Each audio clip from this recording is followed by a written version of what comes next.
Boa tarde. Hoje no nosso Jornal Animal nós vamos falar sobre a doença de Marek. Vamos fazer 3 videoconferências com médicos veterinários renomados na área. Legal. Nós sabemos que a doença de Marek é uma doença transmitida por um vírus e ela é altamente transmissível.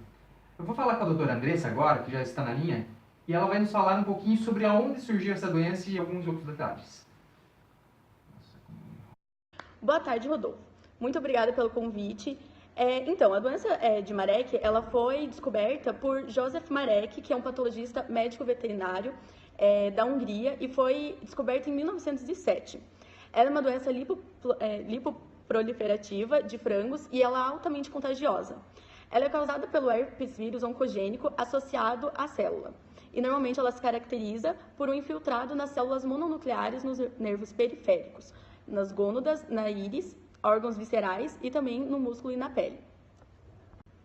Boa tarde, Rodolfo. A lesão mais característica vai ser o aumento dos nervos periféricos, especialmente do ciático, o vago e o plexo braquial, que vão se apresentar edematosos e destituídos das estriações transversais, e também prematuramente produz a imunossupressão. Bom, qual é o agente etiológico da doença? Poderia comentar um pouquinho também? Então, a doença de Marek ela vai ser causada pelo agente etiológico pertencente à família Herpes viridae, à subfamília Alpha Herpes virinae e ao gênero Mardivírus.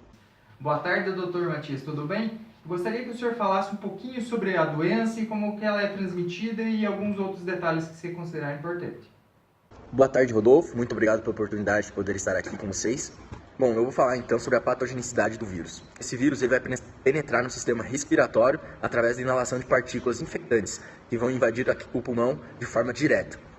Os vírus eles estão presentes nas polpas das penas, sendo a principal fonte de contaminação do ambiente e a principal fonte de contaminação desses frangos. Então, esse vírus ele é capturado por macrófagos dos pulmões e é levado para órgãos linfóides como baço, timo, cloaca e provavelmente tecidos linfóides e órgãos epiteliais. Nos órgãos linfóides ocorre a primeira fase da replicação ativa desse vírus.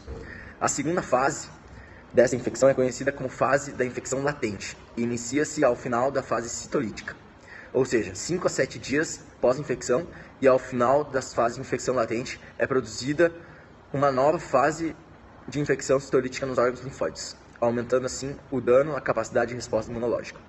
O local contaminado permanece com potencial contaminante por meses, a uma temperatura aproximada de 20 e 25 graus, e durante anos a uma temperatura de aproximadamente 4 graus.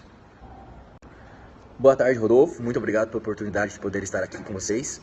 Bom, eu vou falar então sobre a patogenicidade do vírus. Esse vírus ele vai penetrar no sistema respiratório através da inalação de partículas infectantes que vão invadir o pulmão de forma... Eu pediria também para o senhor comentar um pouquinho sobre como o produtor vai diagnosticar e tratar essa doença. Falando um pouco sobre o diagnóstico, então, o diagnóstico é realizado através de uma análise minuciosa de necrópsia e também através de um histopatológico. Contudo, as lesões elas não são patognomônicas da doença e por isso deve ser realizado alguns outros exames, como PCR e imunohistoquímica, para ter uma confirmação dessa doença. Também temos que fazer exames diagnósticos diferenciais, principalmente para a última entrevista que nós vamos fazer é com a doutora Ana. Nós vamos pedir para que você, doutora Ana, fale um pouquinho sobre os sinais clínicos dessa doença. Olá, Rodolfo. Bom, os sinais clínicos dessa doença, elas podem ser influenciadas pela idade das aves, a imunocompetência e também pela resistência genética de cada uma. A doença afeta a partir da 6ª semana de idade, porém é mais comum entre a 12ª e 24ª. Ela tem um período de incubação variável, entre 3, 4 semanas ou até meses. E existem 5 tipos de síndromes que podem acometer após a infecção do vírus, que são elas. Primeiro, existe uma forma clássica, ou neurolinfomatose, que causa uma paralisia simétrica de um ou mais membros da ave. E quando o nervo vago for acometido, a ave ela pode ter uma dificuldade respiratória e uma dilatação das culturas. Frequentemente também tem a lesão dos nervos periféricos, tumores na pele e o músculo esquelético e órgãos viscerais também tem uma infiltração linfática. Agradecemos a todos pela audiência e desejamos uma boa tarde a todos.